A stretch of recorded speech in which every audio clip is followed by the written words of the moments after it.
Olá, gente! Reconhece essa voz tão sumida? Pois é, Denis, eu andou cortando meu microfone, mas aqui estou, Flavi. Hoje, quem vai comandar este belo programa.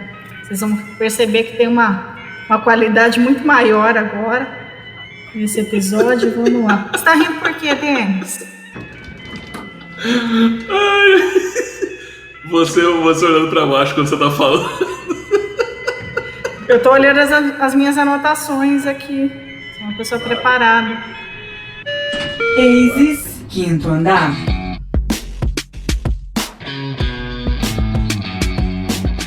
Hoje os papéis se invertem. O Denis foi convidado, autoconvidado, para contar a história da Aces Inovação, que é a criadora desse podcast. Por isso eu que geralmente fico atrás das câmeras, atrás dos microfones nesse caso, vim aqui puxar um pouco dessa história e facilitar essa narrativa.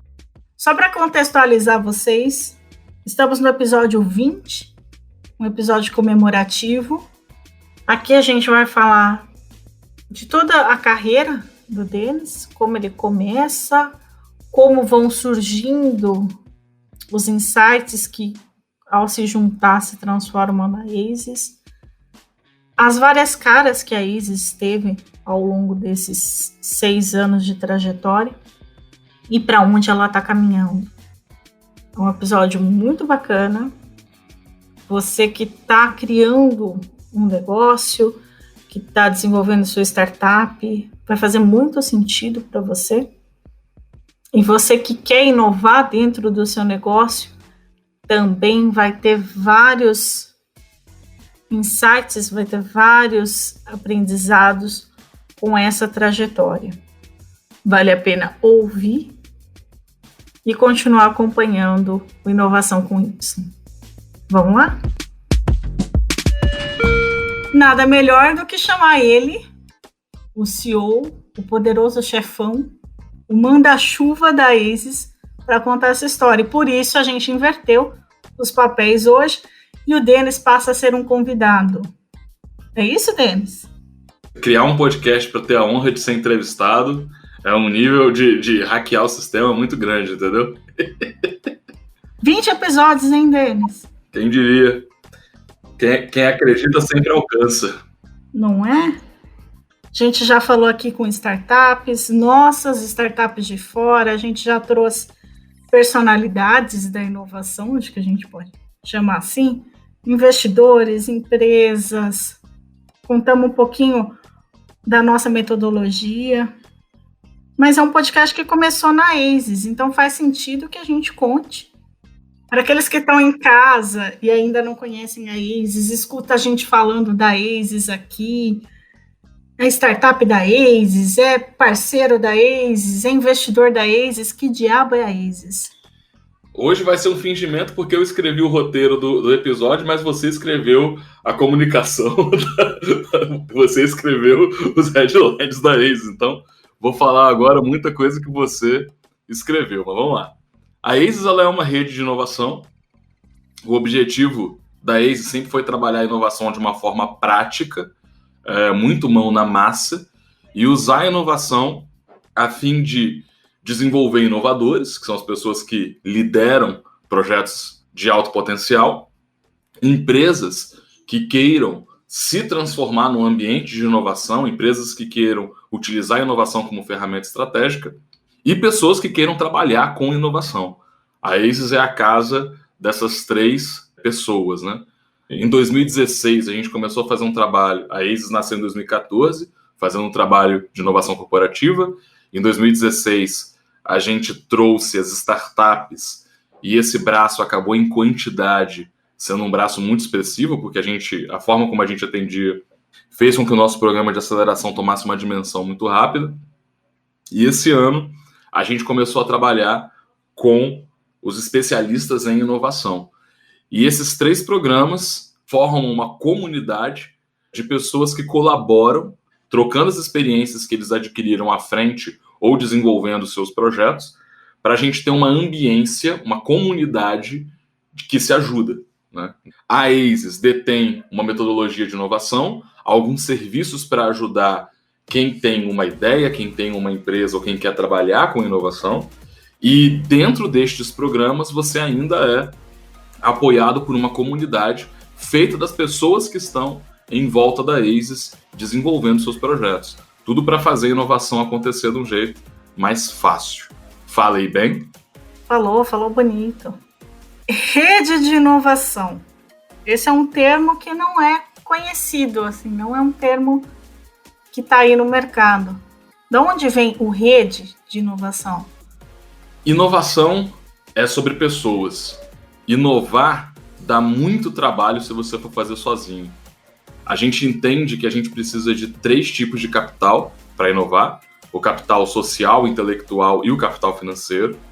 Então, numa conjuntura de rede, a gente consegue acessar esses 3 capitais de um jeito mais eficiente. Então, a ASES orquestra essa rede, de certa forma, mas em rede eu consigo, primeiro, acessar um capital intelectual da ASES e de outros projetos que eu posso acessar quando eu preciso, uma vez que às vezes me falta alguma especialidade, algo desse sentido. Eu posso acessar um capital social, que é, olha, eu preciso chegar na empresa tal, eu preciso chegar na pessoa tal. Dentro da rede vai ter alguém que conhece a pessoa que você precisa acessar. E dentro da rede estão empresas e investidores que podem ajudar com o capital financeiro.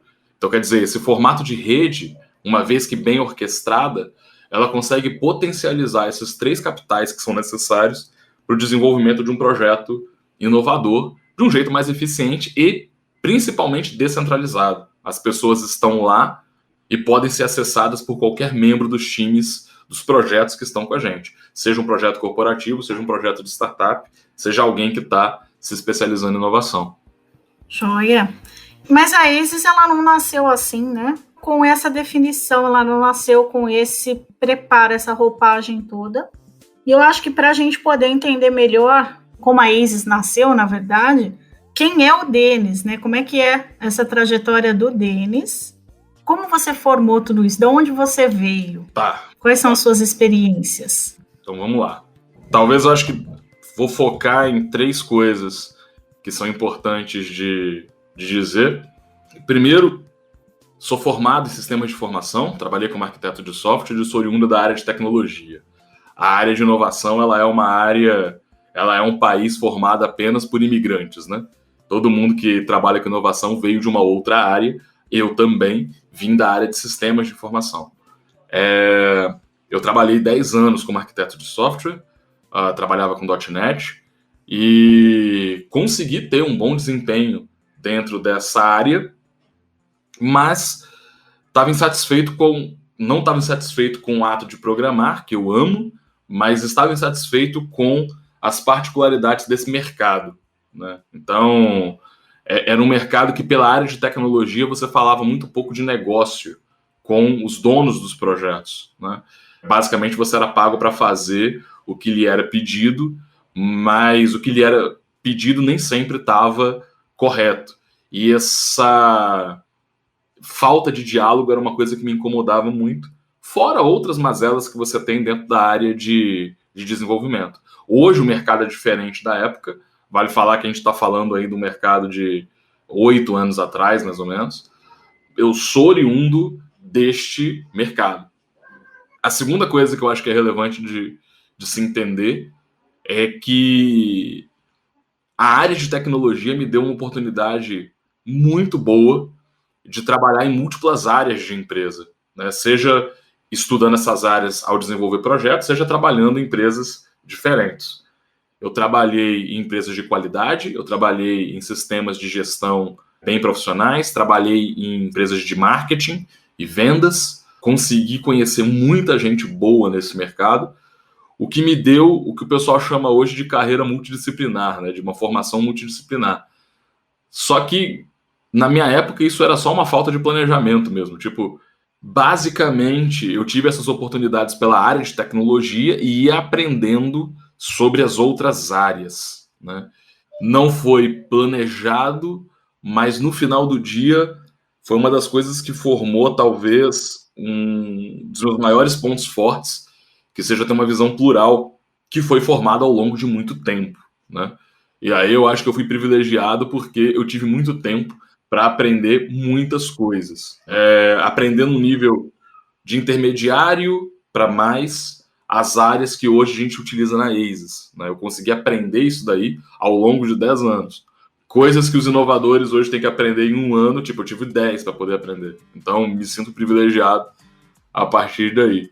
A inovação, ela é multidisciplinar, né? Se a gente pega uma startup, ela tem que desenvolver várias áreas. Se a gente pega uma empresa, ela é desenvolvida dentro de várias áreas.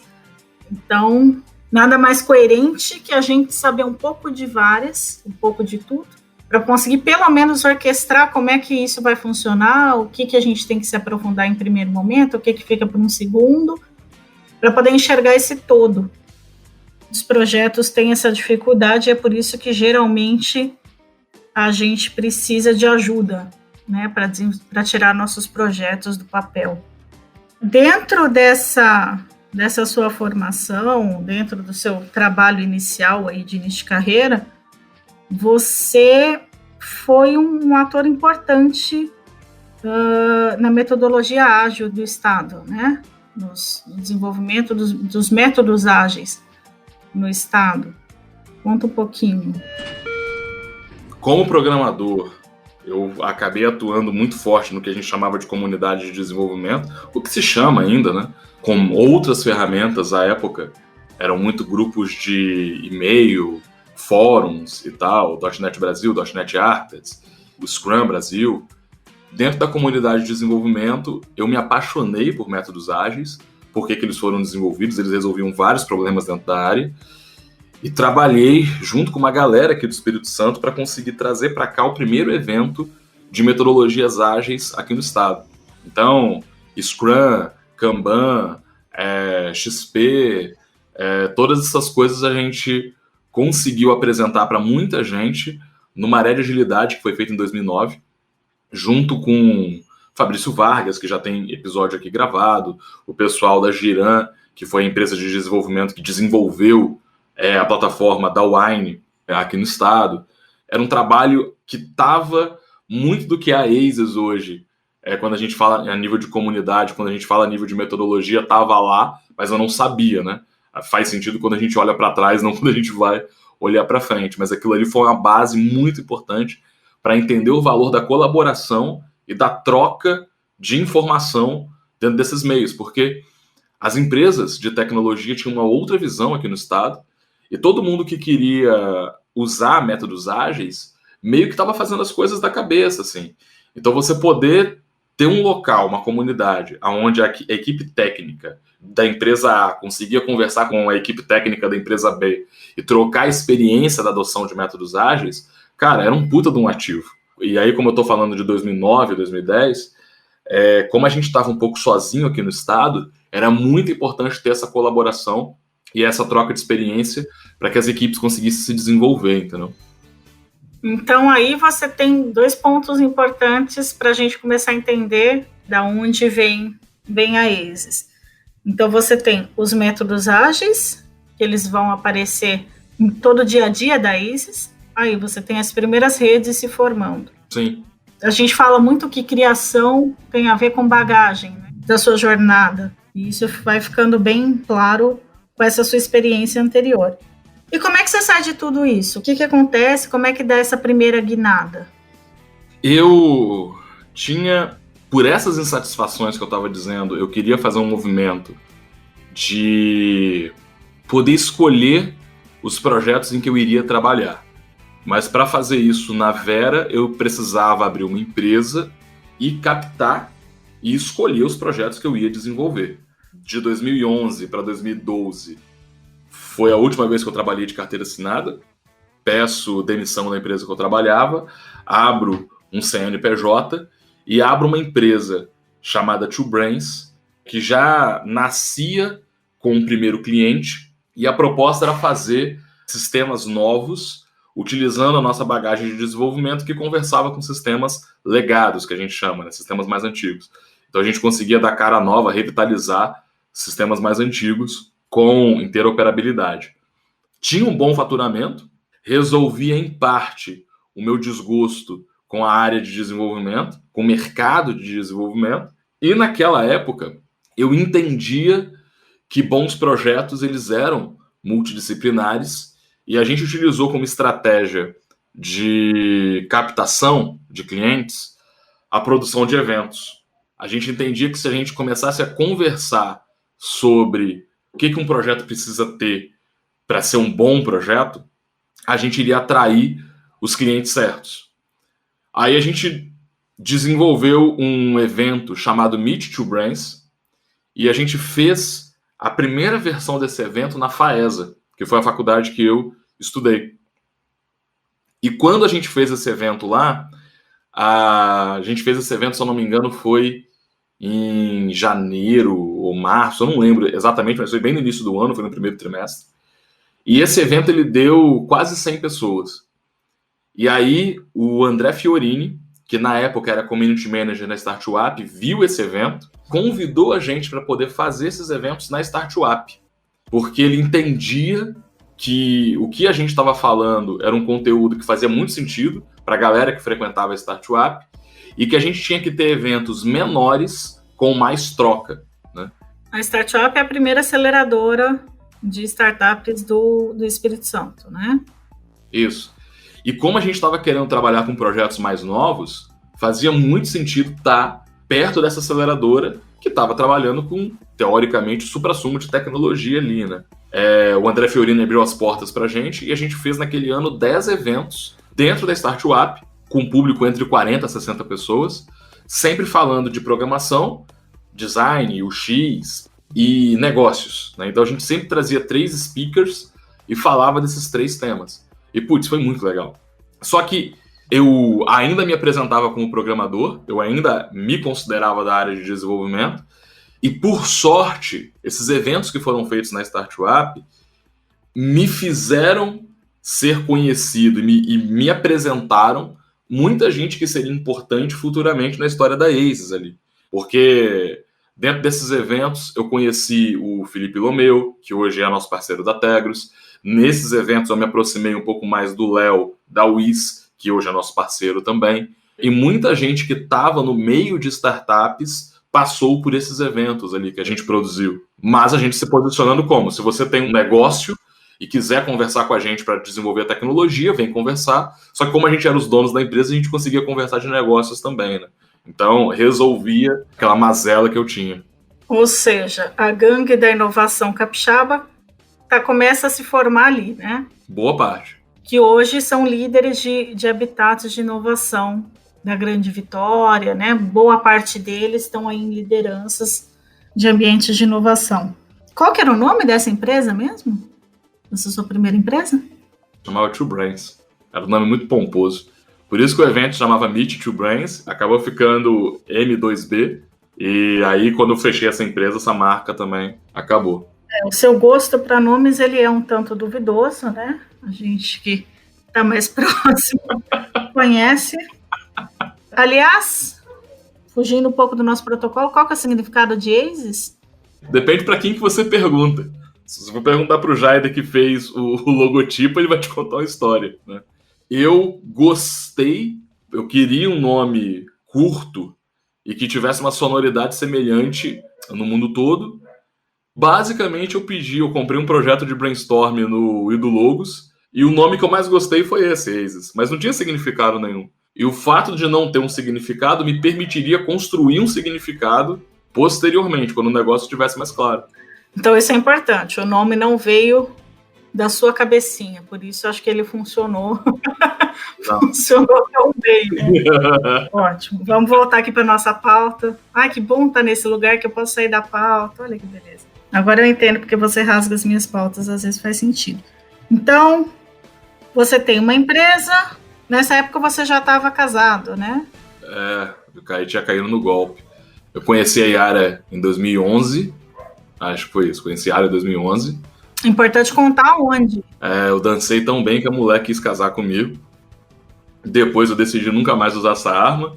Inclusive, se você é um cara nerd e é um cara meio recluso, faça um curso de dança. Você vai arrumar uma esposa, nunca mais vai dançar na vida, mas vai valer o propósito.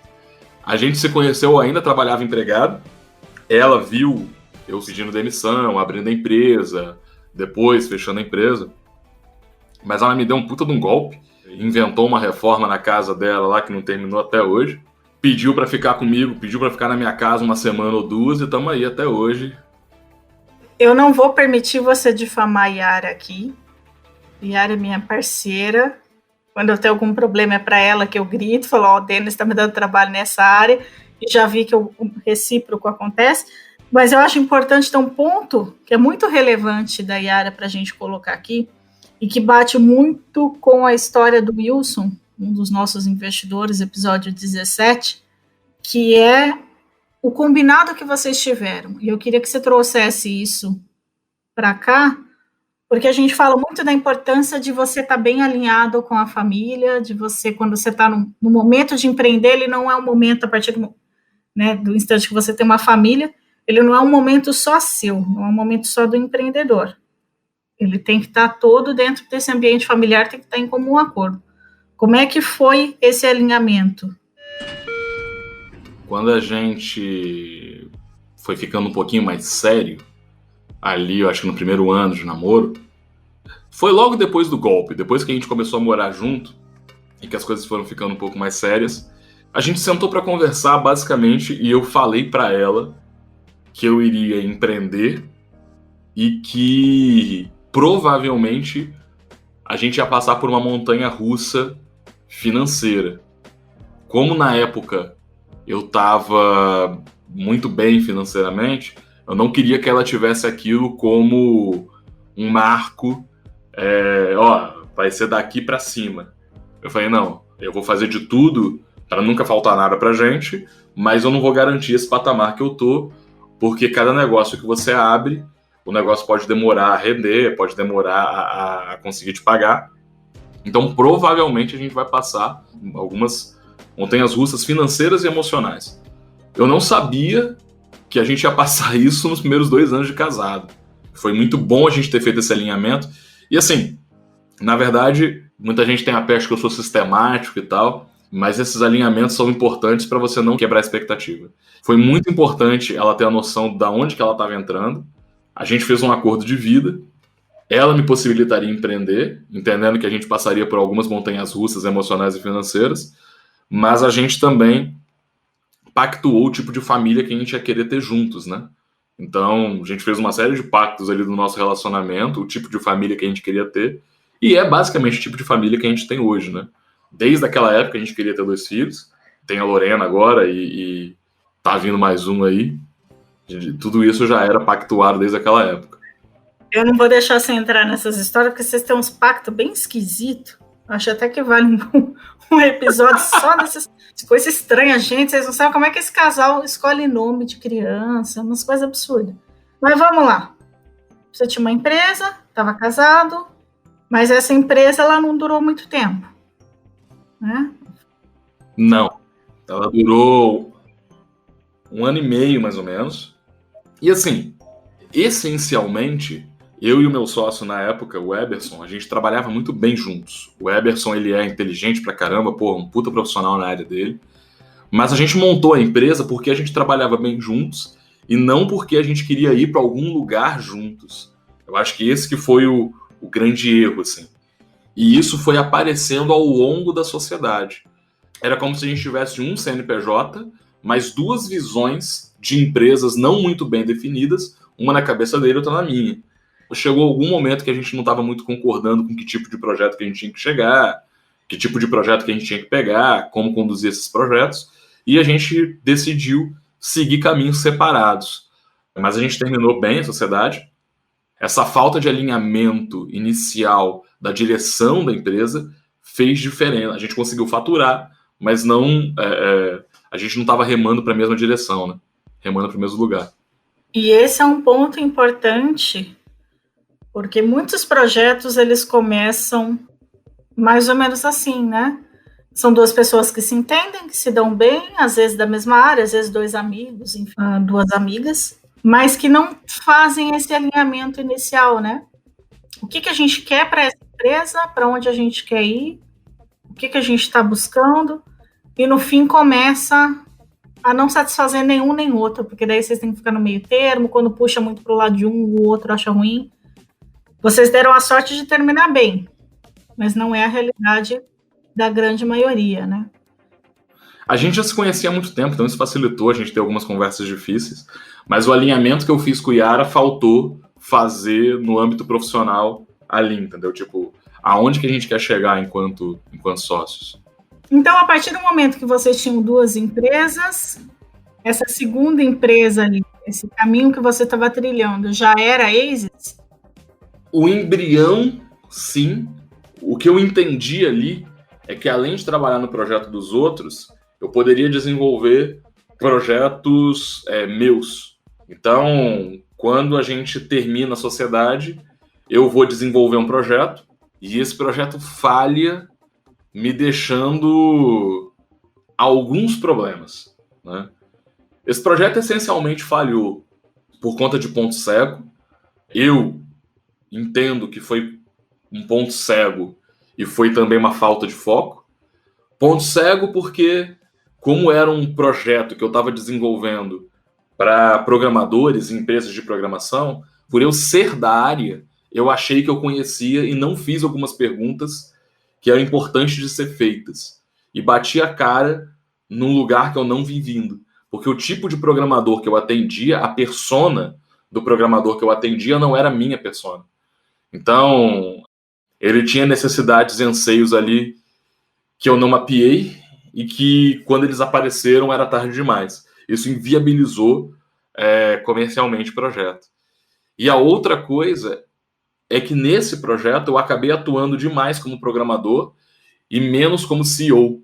Então, eu queria desenvolver o projeto, a plataforma que eu tinha pensado e tal, do jeito mais bonito possível, e investir muito mais horas em desenvolvimento do que eu deveria, e talvez se eu tivesse trabalhado mais com o chapéu de CEO, eu não teria batido na parede que eu bati.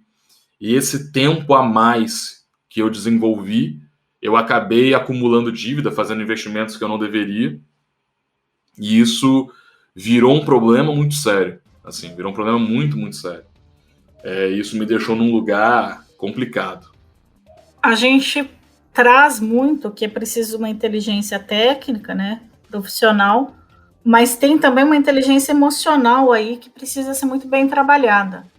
Nesse momento, te faltou um pouco trabalhar essa inteligência emocional? De conseguir deixar o seu lado, que era mais confortável, mais seguro, que era o lado técnico, né, de lado para trazer aquela parte chata, aquela parte burocrática do dia a dia, aquela parte de organização, que geralmente quem é mais técnico não é o olhar que ele gosta de aflorar, né? Você acha que foi isso? Também, eu acho que é porque é mais confortável a gente ficar no caminho que a gente conhece, entendeu? Então, era muito fácil me convencer que eu estava certo investindo horas em programação e desenvolvimento e não horas nas coisas que eu não gostava tanto de fazer. Não gosto até hoje. Minha avó fala que o que você não gosta no prato, você come primeiro, né? É mais ou menos isso, assim. Tipo, você resolve logo o que você tiver que resolver para você não falhar nesse aspecto. Então, o seu novo projeto não deu certo. Você estava no meio de uma maré de dívidas. Depressão. E aí, o que acontece nesse momento? O que eu fiz, eu não recomendo ninguém faça, porque eu não busquei a ajuda que eu deveria ter buscado. Essa é a primeira coisa. Mas é importante não confundir episódios de depressão com estar se sentindo mal e tal. Eu já tinha tido um episódio de depressão muito forte em 2009, 2008, e olha o cenário que eu tava. Eu tava recém-casado, eu tinha perdido um contrato que me mantinha enquanto eu iria desbravar um outro caminho, tinha terminado uma sociedade, que apesar da gente ter terminado bem, eu considerei uma falha, porque eu não havia feito o alinhamento que a gente conversou aqui. Quando eu vou na minha primeira empreitada sozinho, esse projeto também dá errado. E aí eu acumulo dívida, olho para trás, nas experiências recentes, eu não tenho sucesso. Começa a rolar uma desconstrução muito grande, porque eu sempre fui o cara visto como inteligente, visto como o cara que ganha bem, e no lugar que eu tava, eu não conseguia alcançar esse status, esse lugar que as pessoas me colocavam, mas eu acreditava que lá era o meu lugar. Desse cara inteligente, desse cara bem-sucedido, desse cara referência. Não atingir esse patamar me deixou mal pra caramba. Me deixou muito mal. E eu fiquei um bom tempo ali, alguns meses, com um episódio de depressão pesada, não indo mais a fundo por causa da Yara. Porque você finge um pouco estar melhor do que você tá, sua família, as pessoas que importam, não fiquem tão preocupadas com você. Aí acontece, claro que a gente não vai aprofundar, não vai entrar nesse ponto, mas acontece uma situação com a Yara e é a partir dali que o jogo começa a virar. Falando de maneira resumida o que aconteceu, nessa época a gente descobriu que Yara tinha um tipo de câncer de pele que não era maligno, que a gente já desconfiava, mas nunca tinha sido diagnosticada. Só que quando foi diagnosticado e comunicado de um jeito péssimo pela dermatologista que informou para ela. Basicamente, a médica disse é câncer. Esse tipo de câncer, o tratamento só tem BH e o tratamento custa R$35 mil. E a Yara ouviu isso na época que a gente já estava devendo.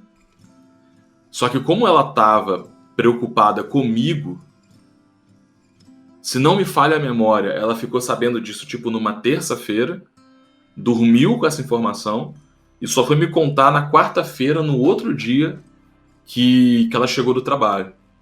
E ela não me contou por medo de eu ficar pior do que eu já estava. Só que quando você tá mal, é uma coisa.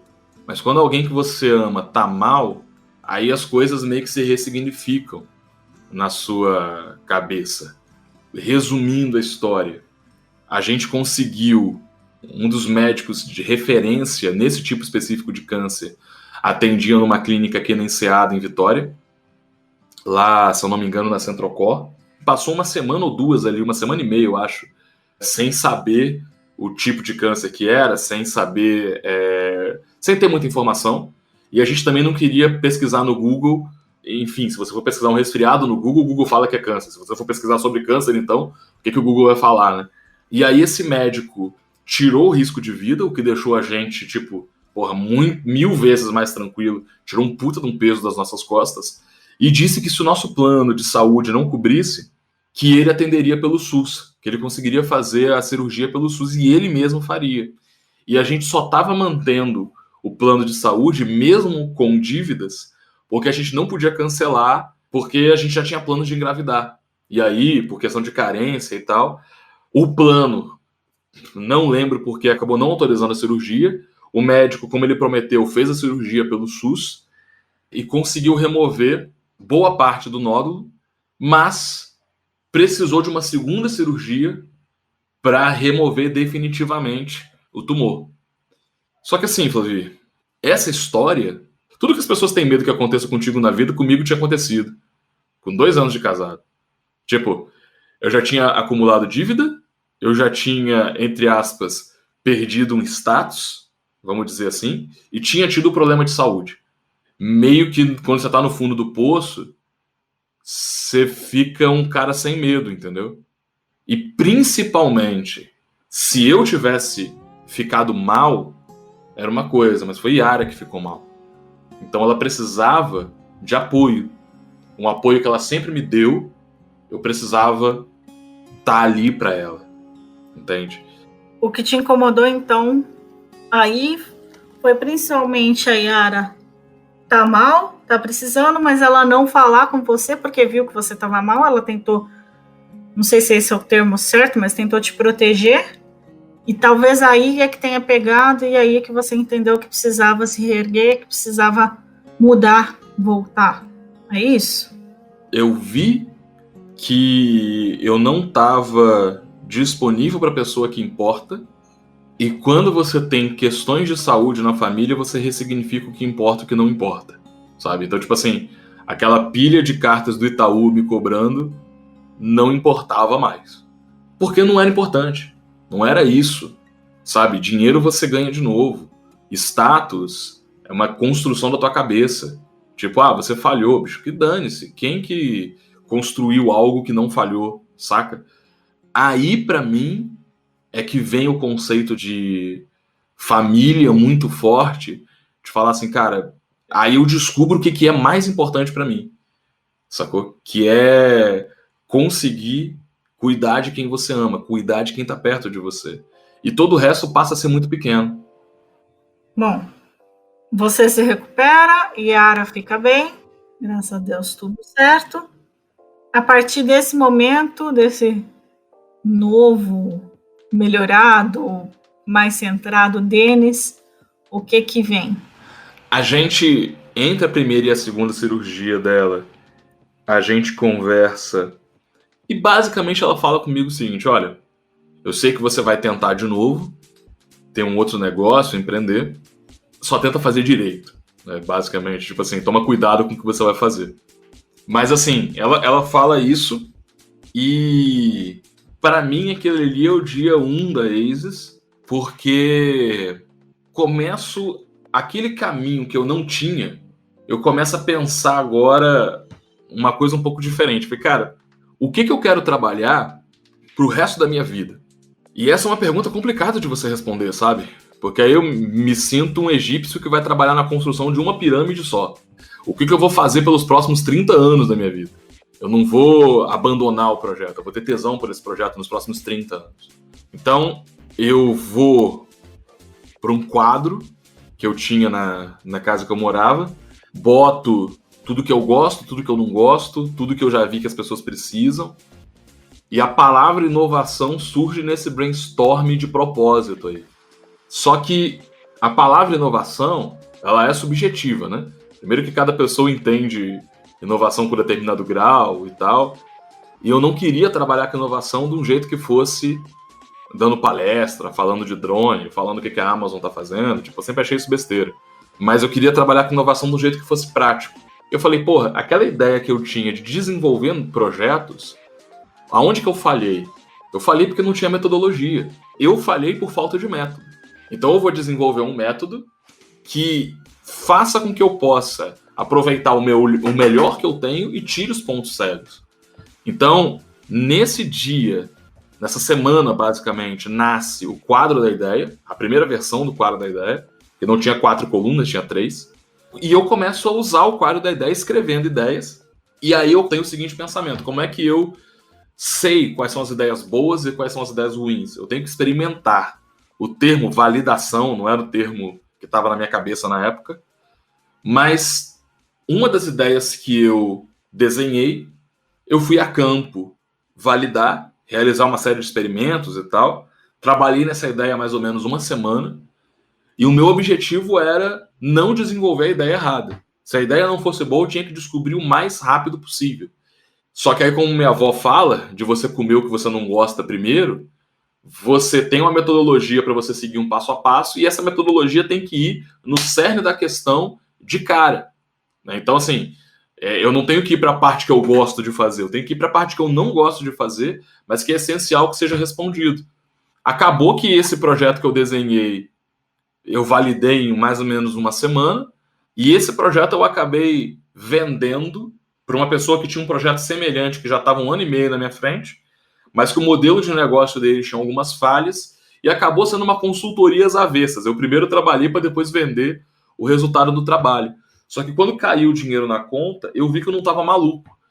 Porque essa pessoa que estava trabalhando há 1 ano e meio de projeto, ela não tinha o embasamento que eu tinha em 1 semana e meia trabalhando. Uma semana e 2 dias. Quando caiu o dinheiro, eu falei, cara, tem alguma coisa aqui, né? E eu estava validando a própria ASIS, né? Ali sem saber. Então, fazendo um paralelo aqui com a trajetória que a gente coloca no desenho do programa de aceleração, principalmente na fase de validação, você identificou um problema, validou esse problema com o mercado, com isso desenhando já a solução, que nesse momento para esse projeto era descobrir problemas, validar essa dor no mercado, esse problema no mercado, validar o funcionamento dele e levar para empresas que trabalham com esse problema. E você valida ali as receitas, né, valida o mercado justamente com a venda. Quando esse dinheiro cai, você entende que ali sim, pronto, agora eu sei que eu tenho um negócio. Vamos lá, Denis, você começou a trabalhar com inovação. Fui o primeiro inovador, assim como o Capitão América, o primeiro Vingador. Naquele ano ali, não estava muito claro para mim tudo que era inovação, porque eu fui me especializando ao longo do tempo. Mas a única coisa que estava clara para mim é que para você falar que você trabalha com inovação, você não teria que inovar uma única vez.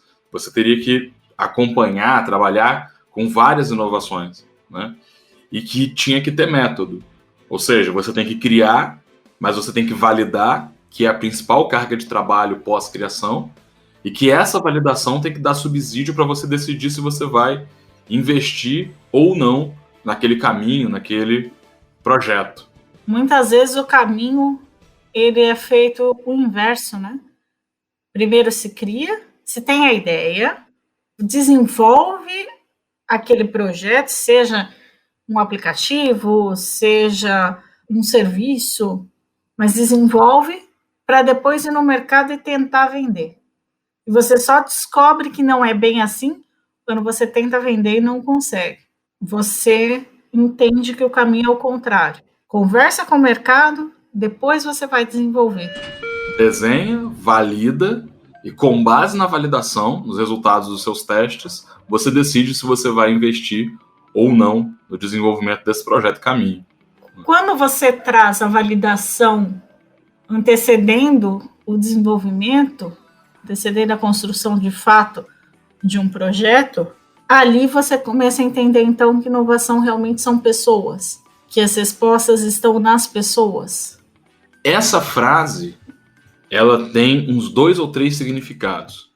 Se eu puder te dizer, nessa primeira época aí da ASIS, até com um pouco de sorte, eu consegui pensar algumas premissas mais acertadas sobre isso.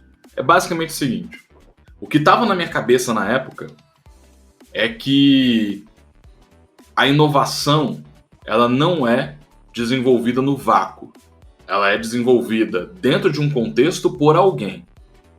Se um mesmo projeto, em diferentes contextos, ele pode ter resultados diferentes, e um mesmo projeto, com diferentes líderes, pode ter resultados diferentes. Esse líder vai tomar decisões de forma diferente. O contexto, a gente não controla. Os líderes, a gente conhece, mas quando a gente vai estudar a inovação através das histórias de sucesso, a gente tem apenas os grandes marcos. Então, quando você vai ver lá o filme, a rede social, quando você vai ver a história, até histórias que a gente contou aqui de pessoas bem-sucedidas, as narrativas se organizam em torno de grandes momentos. Porque para contar a história, isso faz sentido. Mas para entender inovação, isso não faz sentido. Porque um negócio, ele não dá certo ou errado nos grandes momentos. Ele dá certo ou errado nas decisões de dia a dia. Uma grande trajetória se faz um passo de cada vez. E aí, o que para mim era muito claro, era que não interessa qual é o projeto que eu tenho na mão, a pessoa que está conduzindo aquele projeto vai ter que tomar várias microdecisões que vão culminar no sucesso ou no fracasso desse projeto, dessa empreitada. E aí, como que eu apoio essas microdecisões? Primeiro, a metodologia. Então, a metodologia que tem que deixar de maneira clara para essa pessoa que está tomando as decisões o que ela tem que fazer a cada momento. Segunda coisa, know-how.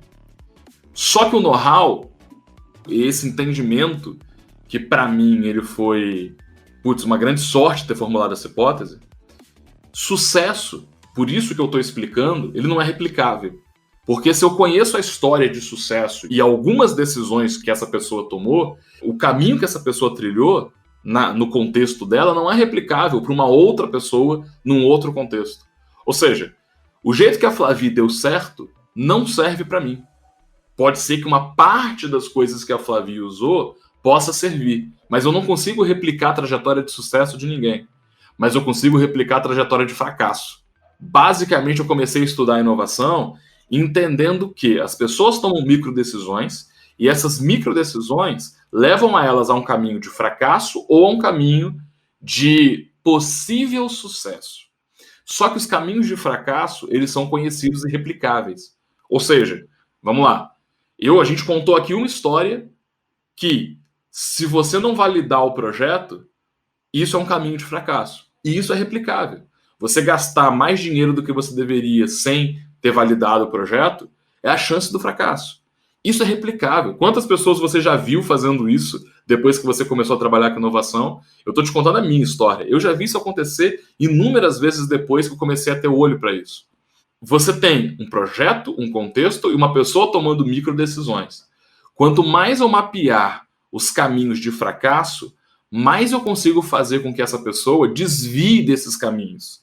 E quanto mais ela avançar, mais eu vou entender os componentes de sucesso dentro do contexto daquela pessoa. E isso que eu estou te falando é um puta de um olhar técnico-metodológico, praticamente de alguém que está estudando de maneira científica a inovação, mas entendendo que a pessoa está no cerne. Ou seja, eu não consigo estudar o projeto e o contexto sem considerar a pessoa. Vou colocar bem entre aspas aqui o que eu vou dizer, mas uma das maiores descobertas que você tem nesse processo, que deveria ser uma coisa óbvia, mas não é assim que o mercado entende, né? É sempre o projeto primeiro, você avalia o projeto, você faz um pitch para definir se você vai ou não fazer um investimento, ou seja, você está sempre olhando o projeto e você tem a sacada de virar o olhar e enxergar as pessoas que estão ali atrás para depois decidir se o projeto vai ou não vai. Como a gente fala aqui na ACES, projeto a gente conserta, né? Importante até a pessoa acerta atrás. Isso é, inclusive, outra fala que o Wilson colocou no episódio dele sobre sociedade. Acho que dá para fazer esse paralelo também, né? Sim. Se você tiver que escolher entre um projeto ruim e um bom sócio, projeto bom com um sócio ruim, você fica com o projeto ruim e um bom sócio, porque a pessoa é o que importa nessa jornada. Sim. Esses primeiros trabalhos seus, eles são com empresas grandes, empresas pequenas, empresas médias? Como é que é essa trajetória aí dos seus projetos? Você desenvolve com que público? Por razões contextuais, 2014, 2015, 2016, eu trabalhei com empresas grandes, médias e nascentes, respectivamente. No começo, o meu contexto era: eu preciso de caixa e preciso testar a metodologia. Então eu desenhava projetos, validava os projetos e pensava para quem esses projetos poderiam ter valor. E ia para algumas empresas grandes e agências de marketing apresentar esses projetos e vendê-los, né? Novamente, como se fosse uma consultoria às avessas, né? Então eu falei, olha, eu chegava basicamente com um projeto com dados, um projeto validado, chegava com uma autoridade porque eu tinha validado aquele projeto e vendia. Olha, esse projeto aqui eu estou apresentando para algumas empresas do seu segmento, mas estou apresentando primeiro para você. Eu me lembro, eu nunca saí da primeira reunião sem vender o projeto, sem ter uma proposta bacana, assim. E isso me monetizou no primeiro ano, isso foi crucial, e isso também me deu uma oportunidade de desenvolver a segunda ferramenta, que foi o fluxo de inovação. O quadro da ideia é onde a gente hoje rascunha e desenvolve a ideia, mas eu precisei ter uma noção muito clara do processo da inovação, que hoje a gente chama fluxo de inovação, que é esse fluxo simplificado pra caramba, para entender como que eu ia desenvolver o trabalho. E, no primeiro ano me monetizei muito bem vendendo projetos assim. Só que, depois de alguns meses trabalhando, eu caí na mesma esparrela que eu estava na área de tecnologia, porque eu aprendi que know-how não é transferível. Ou seja, eu desenhei, mas o mérito não está no desenho do projeto. O mérito está na validação. A autoridade que você constrói é de você ir a campo e confirmar os dados e as hipóteses que você levantou naquela ideia. E aí, quando você passa esse projeto para frente, a empresa que comprou esse projeto não tem a mesma autoridade e know-how que você que validou tem. Basicamente, as empresas não conseguem desenvolver esses projetos. Algumas dessas empresas compraram para que o concorrente não comprasse, mas outras simplesmente não tinham nem tempo ou know-how para desenvolver esses projetos. E eu começo a ter uma frustração de não ver projetos que eu tinha desenvolvido ganharem a luz do dia. Eu estava financeiramente bem sucedido, mas não estava construindo marca. Porque se eu não tivesse construindo cases, eu não ia estar construindo a ACES, né? Se esses projetos não saíssem do papel. O primeiro ano foi um ano de muito aprendizado, mas esse insight foi o principal. Muito do que a gente tem hoje como premissa de validação vem desse primeiro ano. Pelo fato de know-how não ser transferível, que a gente não valida ideia dos outros, é o próprio empreendedor que tem que validar, né? Tem um outro ponto aqui, dentro dessas grandes empresas, que eu lembro de você contando, que muitas vezes não era nem a falta de quem tocar, mas em alguns casos era justamente não querer que esse projeto vá para o mercado na mão de um concorrente, então eu compro para engavetar. É isso? É isso aí, é isso. Pelo lado financeiro é legal, mas pelo lado de marca é horrível, né? Você não faz case. E aqui a gente está falando de mais ou menos 2014, por aí? 2014 para 2015, bem no comecinho ali. Aí você tem uma pivotagem de público. Sai das grandes, vai então para onde? Para as pequenas? Pequenas e médias. Aí eu mudei minha hipótese, que era o seguinte, olha, eu entendi que empresas grandes compram projetos, beleza, mas eu tinha um problema de marca. Então, o que eu imaginei? Eu vou pegar empresas de um porte menor, eu vou desenvolver os projetos, mas ao invés de vender o projeto para ela, eu vou me tornar sócio dessa empresa. Basicamente é o seguinte, eu criei um projeto na área de eventos, sei lá. Eu vou para uma empresa de eventos, vou apresentar o projeto para ela e vou utilizar a operação que ela já tem como base para a instalação desse novo projeto. E a gente vai ser sócio nesse projeto. Desse jeito eu conseguiria desenvolver junto, na minha hipótese, de um jeito mais rápido. Aí eu quebrei a cara mesmo, assim. O que aconteceu? Eu desenhava os projetos, validava, mas buscava as empresas para me ajudar na implementação. Só que, quando você tem uma empresa com problema de performance, você não consegue instalar um projeto novo ali. As empresas que são pequenas e médias, que ficam com crescimento travado, está travado geralmente por conta de algumas razões. Basicamente, o que eu estou querendo dizer é o seguinte, essas empresas tinham problemas maiores do que uma nova empreitada para resolver, e esses problemas geralmente eram por lacunas de formação. E, putz, esse segundo ano foi para mim uma puta de uma escola, e foi ali que nasceu o que a gente apelida aqui dentro da ACES de mandala, que são as áreas essenciais de desenvolvimento de um projeto, né, que são aquelas 5 grandes áreas, estratégia, comunicação, gestão, tecnologia e inovação, mas é ali que eu entendo que as empresas têm lacunas de formação que impedem que ela tenha uma alta performance, que impedem que ela tenha um desenvolvimento. Só que eu vou aprender isso da prática, acabo ficando ali mais ou menos um ano sem trabalhar com inovação e entendendo essas lacunas de desenvolvimento. Para dizer assim, poxa, por que essa empresa aqui não cresce? E cada empresa tinha uma resposta diferente. Acabou que virou meio que uma consultoria para eu entender que, algumas empresas tinham marcas excelentes, mas não tinham marketing. Algumas empresas tinham marketing excelente, mas não tinham setor de vendas. Outras empresas eram exímias comunicadoras, mas não tinham qualidade operacional. Não tinham processo desenhado, não tinha um time muito bem qualificado.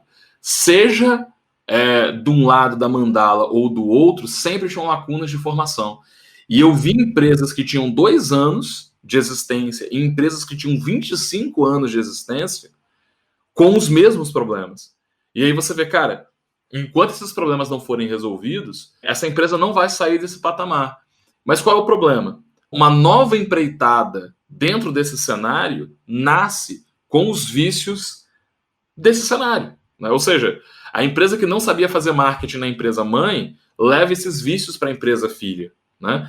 Eu estava com a proposta de fazer spin-offs sem entender que não era instalando isso na operação que eu ia conseguir, mas era me desassociando da operação que eu ia conseguir. Eu tinha que aproveitar o know-how, mas não necessariamente essas operações. Só que como eu estava desenvolvendo a metodologia, foi rico demais para mim entender quais eram as áreas essenciais de desenvolvimento de um negócio. E conseguir, avaliando essas empresas tão diferentes e com histórias tão diferentes, avaliar como aquele processo de microdecisão que eu tinha falado lá influenciava no tempo. Então, você chegar numa empresa que tem quase 30 anos de história e poder entender como é que ela foi gerida e como que o projeto se desenvolveu, é você ter acesso a um conhecimento absurdo. Eu não ia precisar esperar um projeto que eu criei ter 25 anos para entender se ele deu certo ou deu errado. Aí a minha cabeça de pesquisador foi a fundo para tentar conhecer o máximo de empresas pequenas e médias que eu consegui para desenvolver a metodologia, entende? Aí, nesse momento, você começa a validar essas áreas da mandala. Aliás, se você está assistindo esse episódio muito depois do ano de 2020, que é quando estamos gravando, setembro, para ser mais preciso, possivelmente esse nome já não vai estar mais rodando.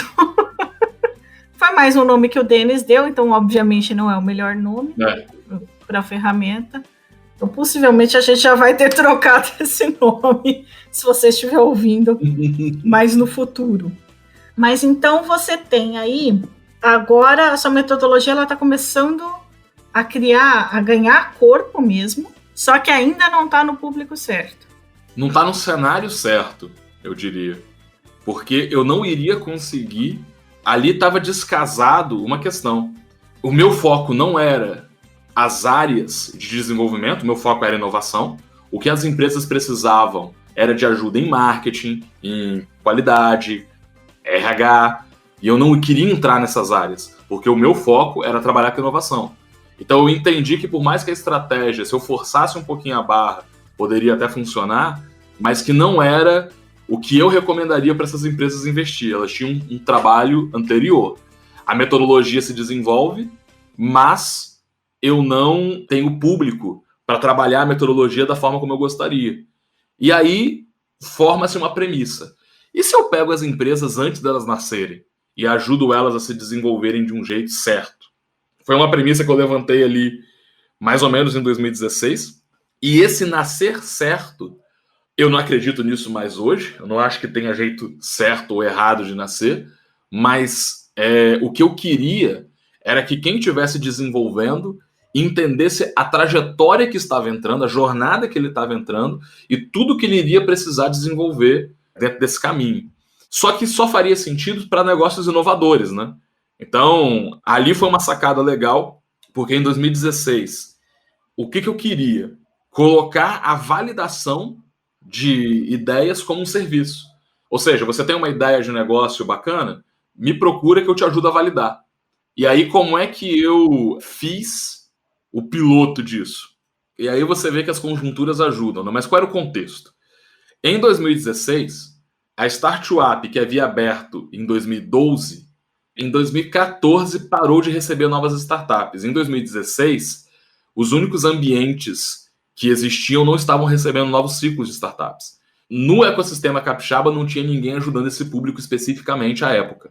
E eu começo a frequentar eventos do ecossistema, descobri pessoas que tinham ideias, pegava o contato dessas pessoas e mandava áudios para elas em WhatsApp falando das ideias delas, né? Áudios de 15 minutos, áudios de 20 minutos.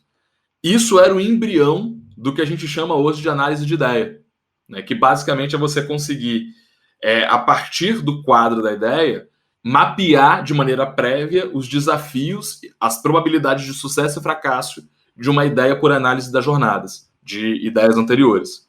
A gente pode dizer também que é o embrião do podcast? Poderia. Ninguém que eu mandei esses áudios veio me procurar, mas eles começaram a indicar as pessoas. Geralmente, quando alguém tem uma ideia, conversa com um amigo. Quando alguém ia conversar com essas pessoas, elas falaram, cara, vai lá conversar com o Denis, que ele é um cara que pode te ajudar e tal. E assim, foi muito por indicação e foi muito por essa demanda inicial. E aí as pessoas que vinham, eu fazia análise de ideia do jeito que é hoje, gratuito e tal. E essas pessoas falavam, beleza, mas agora como é que eu valido essa ideia? Só que a segunda grande sacada é entender que as pessoas não querem ser especialistas em inovação. Elas querem tocar os seus projetos. Então, eu não caí na besteira de montar um curso da metodologia. Mas eu desenhei um processo aonde eu usava a metodologia para fazer a gestão de projeto de validação daquela ideia e ia orientando a validação que era executada pelo cliente, né? Por conta daquilo que eu tinha aprendido de que o know-how não é transferível, né? Então, basicamente, eu consegui montar um preço acessível para caramba, para que as pessoas pudessem validar suas ideias com apoio. E como eu peguei um momento do ecossistema de pouca oferta, eu tive uma alta demanda de pessoas procurando a ASIS. E aí, em 2016, coincide, no início, na verdade, de 2017, de alguns eventos que eu comecei a fazer, que foi ali, no início de 2017, que nasce o ASIS Talks, em que eu comecei a falar de inovação. E esses eventos aconteciam no Nest Coworking, que foi a primeira casa da ASIS, com muita ajuda do Fernando, na época. A gente organizava esses eventos, levava um fluxo legal de pessoas para o Nest, essas pessoas conheciam a ASIS, e isso fazia uma roda girar. Então a pessoa ia no evento, pedia análise de ideia, depois contratava o serviço de validação. E aí a minha rotina virou uma rotina de consultório médico, né? Onde eu ficava numa salinha, as pessoas vinham ou ter suas ideias analisadas ou ter o seu projeto orientado ali, e nasceu o embrião do que a gente faz hoje, né? Ali do meio para o final de 2016 para o início de 2017, quando toma um tamanho, né?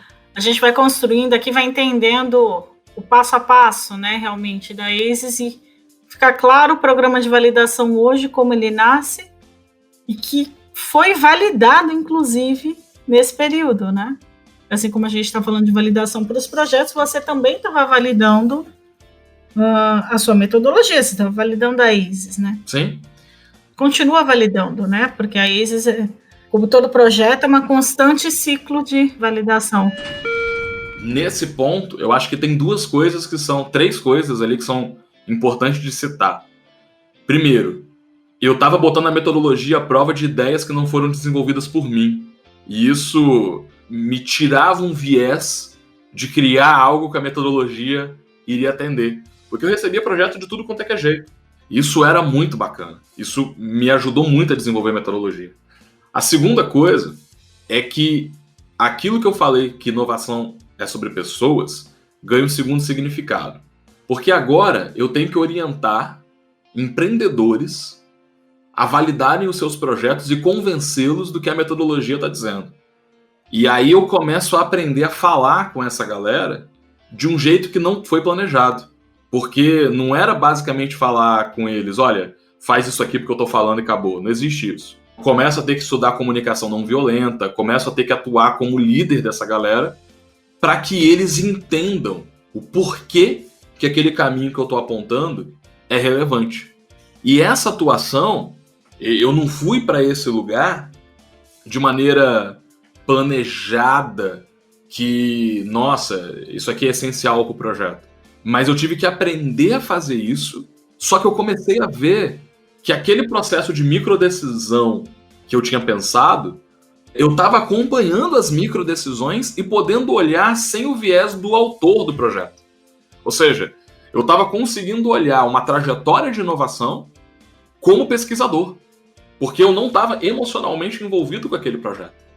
Então eu consegui entender o porquê daquelas decisões, armazenar isso e ir trabalhando esse know-how para os próximos projetos que vinham. E, cara, isso era muito legal. Isso era muito legal.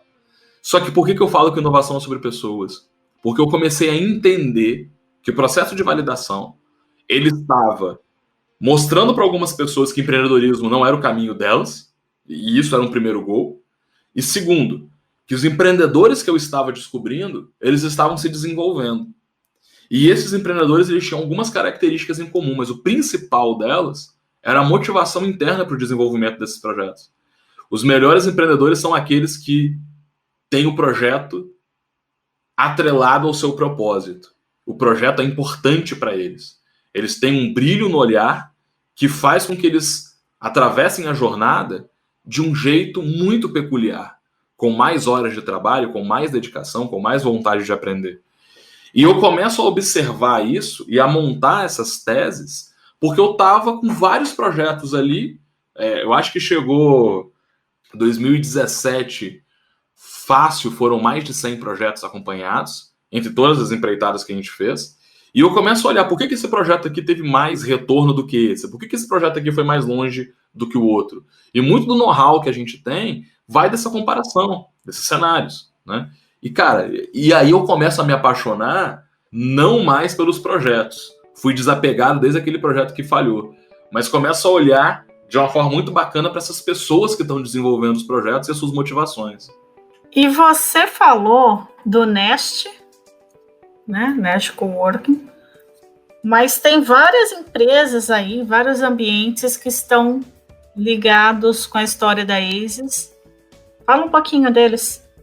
Eu tenho que agradecer muito ao Nest, que foi a nossa primeira casa, e que possibilitou que a gente fizesse eventos, reuniões, uma série de coisas lá. O Sebrae foi muito parceiro, porque de 2016 para frente a gente fez várias parcerias com o Sebrae em eventos, e o Sebrae sempre chamou a ACES quando veio falar de startups. Então, tanto que as mentorias que hoje são feitas nos eventos do Sebrae nasceram da parceria ACES e Sebrae, que era fazer análise de ideias para as pessoas que estavam no evento em tempo real. O Sebrae foi muito parceiro, O Sete Faesa, na figura do James, me deu a oportunidade de criar um programa de empreendedorismo e inovação dentro do Sete, um programa que tinha a cara da ACES, e entender um outro formato de execução da metodologia dentro da faculdade. E, aquilo também foi crucial. E a gente teve esse know-how. Eu acabo levando depois para a disciplina de empreendedorismo e inovação que é tocada na UFES, né, hoje, em parceria com as meninas da Global Touch, com um modelo, né, que foi replicado lá de BH para a UFES. E isso também traz uma demanda muito legal. Essas palestras da UFES, daí que veio a nossa community manager, que é a Jéssica, né? Então, só daí eu acho que já valeu a pena as aulas e palestras, o tempo dedicado a esse projeto. E tiveram 3 ambientes ali que me ajudaram muito a aprender sobre inovação. O primeiro deles foi a Tec Vitória, que passou por uma troca de gestão, onde a nova gestão aproximou vários players, eu fui um deles, e eu consegui ajudar e ser ajudado a desenvolver um novo processo seletivo para a Tec Vitória. Então eu conduzo esse trabalho lá, acabo executando e ajudando a Tec Vitória mais ou menos 1 ano. E isso dá um gás novo para a Tec Vitória, mas também me ajuda muito a aprender o que é ambiência. E isso é muito rico, Não foi um trabalho só meu, é um trabalho meu, da Juliana Binda, do Flávio Oliveira, de várias pessoas que compraram a briga de fazer a Tec acontecer naquela época. Um pouco tempo depois, o pessoal do Findes Lab me chama para desenvolver um trabalho semelhante, que é basicamente a estrutura do programa de aceleração deles, do desenvolvimento e estrutura do programa de aceleração. De novo, ali eu ensino e aprendo muita coisa, é um processo de troca contínua, né?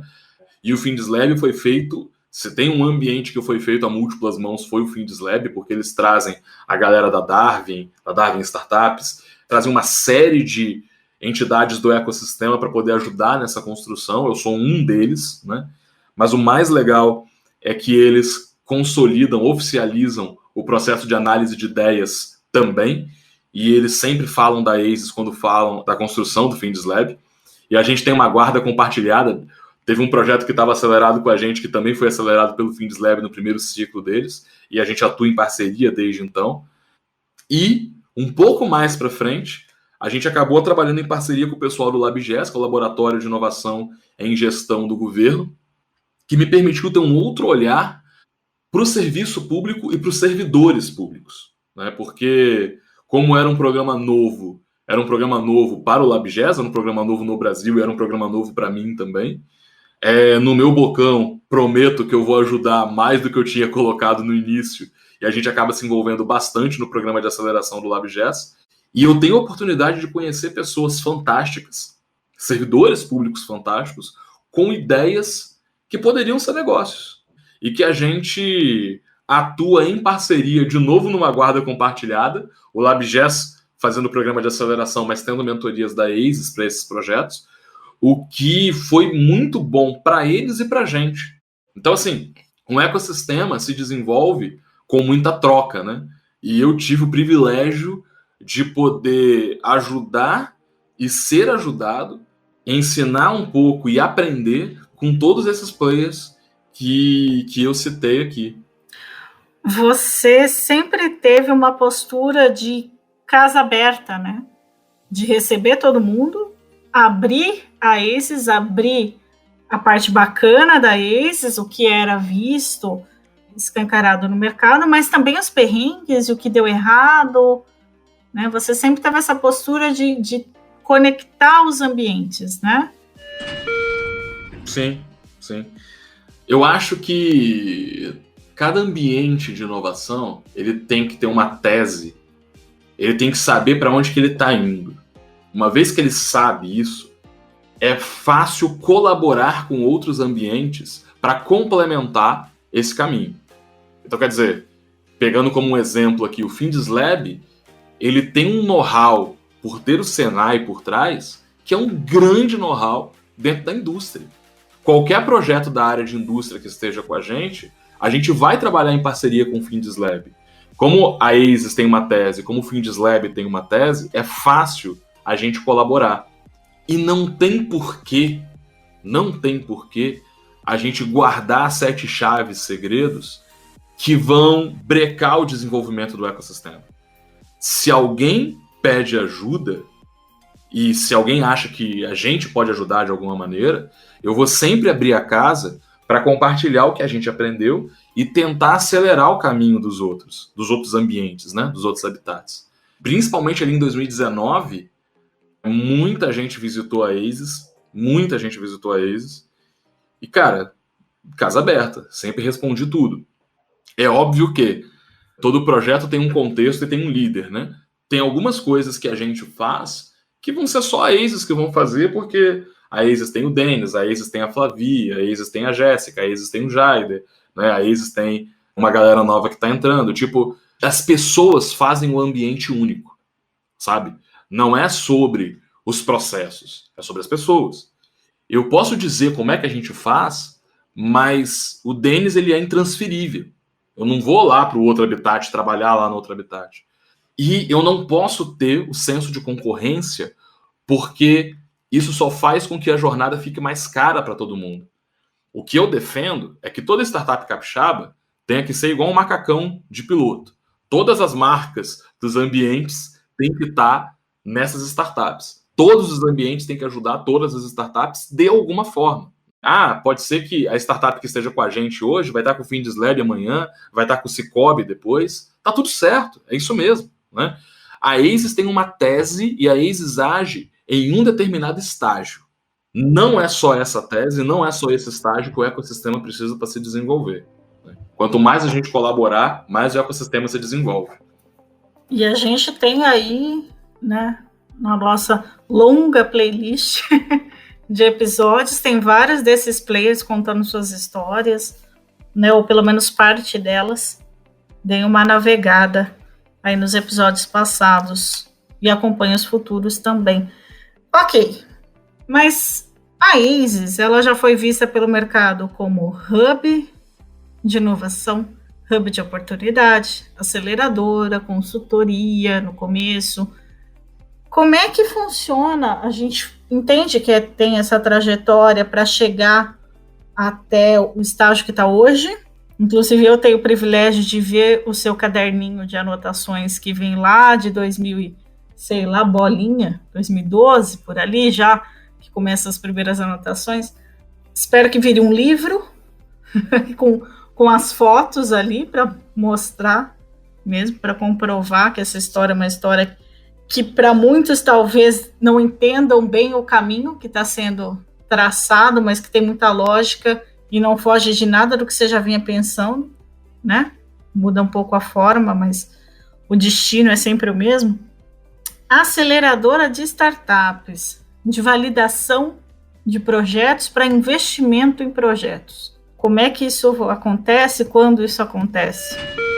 Final de 2018, mais ou menos, a gente tinha passado por boa parte dessas experiências que eu contei aqui, e eu tinha um cenário que era 84 startups na ASIS, com boa parte delas como gargalo de desenvolvimento, e aí, como não tinha aceleradora aberta no estado, ou a ASIS intermediaria esse capital, conseguiria esse capital para esses projetos, ou esses projetos demorariam bem mais para se desenvolver.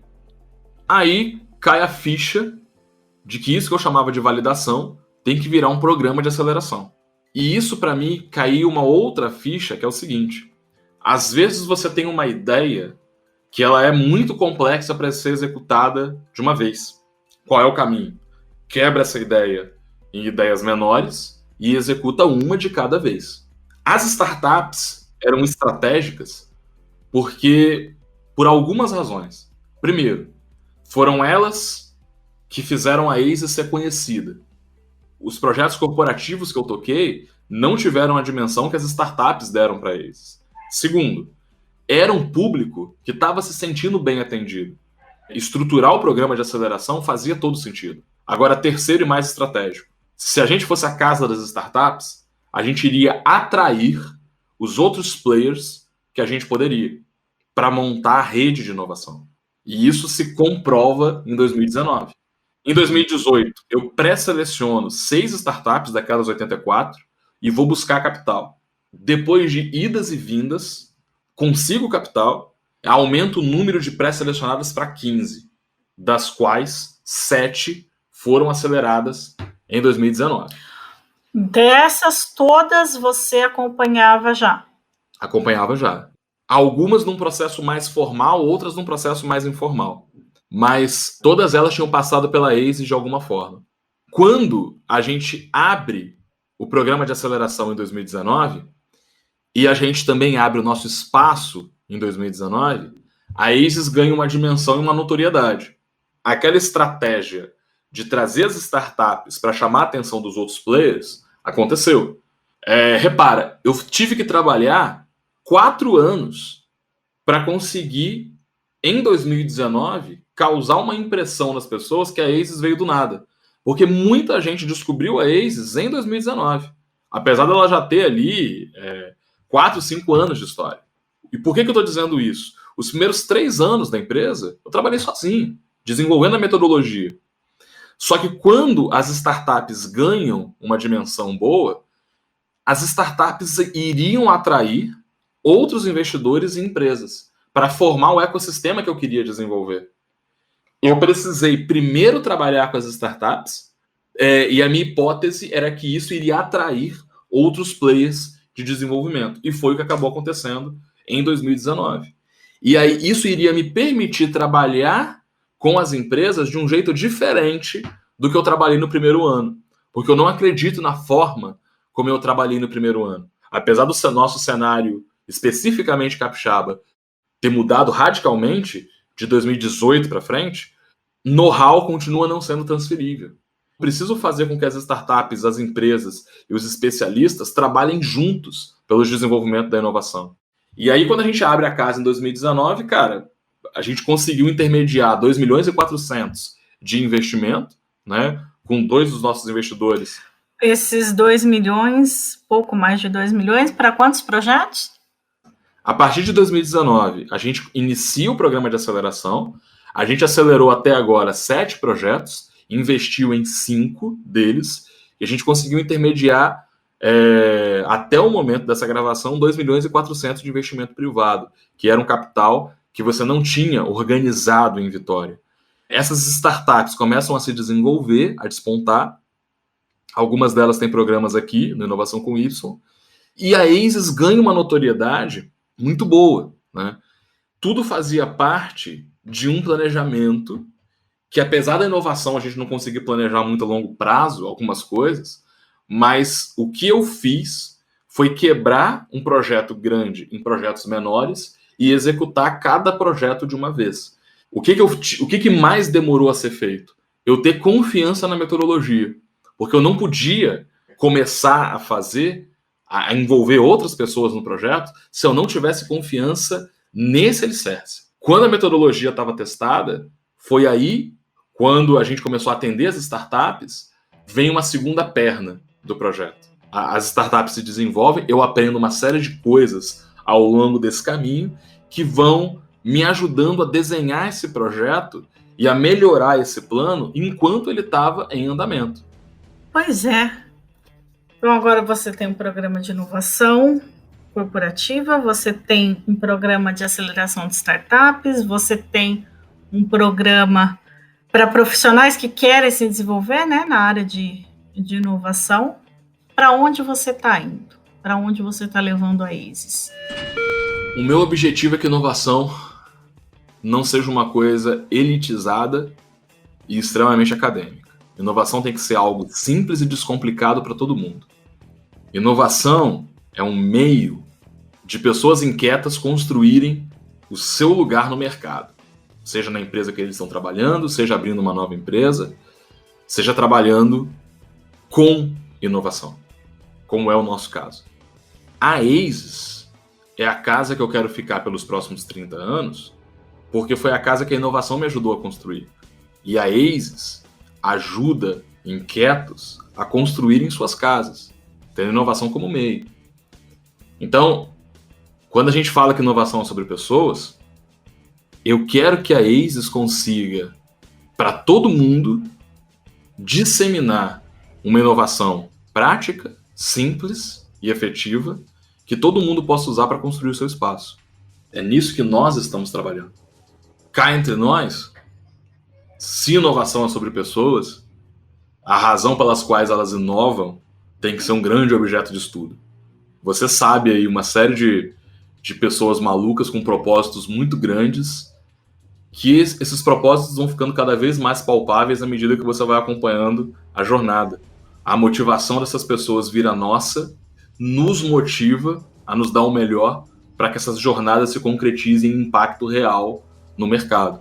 Não é romântico do jeito que eu estou falando, porque dá uma trabalheira danada e tudo que envolve capital financeiro tem muita responsabilidade envolvida, mas eu vejo a inovação como um meio para que as pessoas descubram seus caminhos e descubram a si mesmas, entendeu? A ASES é um lugar que você criou para se cercar de pessoas com brilho no olho? Eu não colocaria brilho no olho, mas gente maluca. Aquela máxima, quando você bota inovação na marca, você vira para-raio de maluco. A ASES tem muita gente maluca, mas o mundo precisa de algumas maluquices para mudar, sabe? É gente doida que acredita que pode mudar as coisas que realmente muda. O que a gente tem que fazer é potencializar essas pessoas para que essas mudanças aconteçam. A nossa vida, ela é melhor hoje do que 100, 200 anos atrás, por conta de pessoas malucas que desenvolveram soluções criativas, tecnológicas, processuais, científicas, que melhoraram a nossa vida. A ASES é a casa dessa galera. E aí, o que eu quero? Que todo mundo tenha uma vida mais fácil. Mas para isso, a gente precisa simplificar e potencializar a vida desses criadores, desses inovadores, dessa galera maluca. Agora deixa eu aproveitar o meu momento Marília Gabriela e fazer um jogo rápido, um bate-bola, jogo rápido. Não pode dar confiança. Você não atrapalha o meu estrelato. Eita. Cada um no seu quadrado. Vamos lá. Não está na sua pauta e por isso que você está aí todo desconcertado, porque eu escrevi aqui e não está na sua pauta. O que você tem? Jogo rápido, hein? Bate-bola, jogo rápido. O que você tem a dizer para pessoas que unicórnio em 2 anos? Maluquice. Mas maluquice em que contexto? Maluquice no contexto que a gente você tá falando de maluco até agora? Ou é um outro nível de maluquice? Você precisa de alguma maluquice para você começar.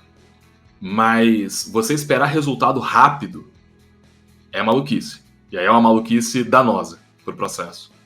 Se você baixar suas expectativas de resultado e aumentar suas expectativas de trabalho, você vai se frustrar menos nessa jornada. Se você acha que você vai ficar rico em 2 anos, amigo, isso é exceção da exceção da exceção. Faturamento de milhões no primeiro ano. Maluquice danosa de novo. Nenhum projeto fatura tanto, principalmente projetos inovadores, porque o mercado precisa entender, o time precisa se azeitar, e você depende de um tempo de ajuste, principalmente da máquina de vendas. O primeiro ano, ele é um dos anos mais importantes da empresa, mas ele é geralmente frustrante a nível de resultado. Bons resultados podem ser obtidos, mas geralmente são aquém das expectativas de quem desenvolve. Faturar, achar que você vai chegar na festa pegando todo mundo, não é uma boa maneira de você entrar na festa. Tive uma ideia, conversei com 7 amigos, todos gostaram e a gente resolveu tocar esse projeto. Amigo não vai te falar de verdade sobre a tua ideia. Então, você tem que conversar com clientes que não te conhecem para entender o problema deles e ter uma visão real sobre o seu projeto, sobre o que você está querendo resolver. Qualquer pessoa que te conheça é enviesado para te dizer o que você precisa ouvir de fato. Você tem que se cercar de pessoas que digam o que você precisa ouvir e não o que você quer ouvir. E você vai reparar que você não tem tão bons amigos assim, porque geralmente amigo mesmo é aquele cara que te dá uns tapas, né? Não é aquele cara que passa a mão na tua cabeça quando você tá fazendo besteira. Um cara do bom fim. Denis Ferrari por Denis Ferrari. Melhor definição impossível. Ai, obrigada, Denis, por ter vindo, por ter dedicado um pouco do seu tempo. Eu que te agradeço pelo convite, foi uma honra estar aqui, ok? Conte comigo aí pro que vocês precisarem. Fique à vontade, inclusive tem uma vaga de host, se você quiser assumir. Um abraço, gente. Você pode começar amanhã já. Obrigada, gente. Quem quiser encontrar a AZES, azes.com.br, AZYS, AZES Inovacão nas redes sociais e o Inovação com Y também nas redes sociais, Inovacão com Y, Instagram, LinkedIn, por aí vai. E quem quiser conversar com o Denis, ter o privilégio, a honra de ter a sua ideia analisada pelo Denis, não sei por quantos anos mais ele fará isso, mas pelo menos até o final de 2020 eu garanto que você entra lá no site, solicitar uma análise de ideia, você vai ouvir um pouco mais do que aqueles 15 minutos de podcast que ele mandava lá no início da jornada. É isso aí, gente. Obrigada. Quem quiser que eu continue no comando, é só mandar um recadinho, manda um e-mail, deixa lá nas redes sociais. Não vai adiantar nada, não. Beleza. Você já tinha se despedido, não tinha? Um abraço, galera. Eu vou parar agora.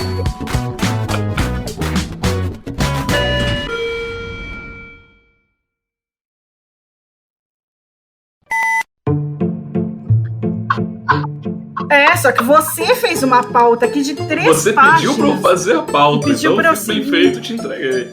Deixei na tua mão aí, ó. Parado. Você acha? Não tem um TP que nem o William Bonner. Você ainda não patrocinou um TP. Você tem que olhar papel mesmo. Tá sem pauta, mas vamos lá. Bora investir mais nesse podcast. Passou uma moto, Renato. Passaram várias. Eu tô dando conta de desligar o microfone. Mas pessoal, vê eu conduzindo, acho que é fácil. Eu não controlo o trânsito. Desculpa, não sabia que eu tinha que chamar o guardinha da CT. Mas ainda se já é a segunda vez que a gente está gravando esse mesmo podcast, né? Exatamente. Porque esse mesmo episódio, porque no primeiro você falou demais da conta, não dava nem para cortar, nem para editar. Não, na verdade, no primeiro você não conseguiu conduzir e me cortar como você deveria, porque você acha que é muito fácil ser host do programa. E quando eu deixo você ser host, tá vendo? A gente perde o programa porque você não soube cortar. Pena que não tem vídeo, porque se tivesse vídeo, vocês iam ver quantas vezes eu fui sinal de corta, para de falar, vou entrar. Aí você fazia, espera um pouquinho, tô acabando a fala. Vocês vão ver vários cortes hoje. Vamos lá. Me cortou, agora eu esqueci. Corta, Renato.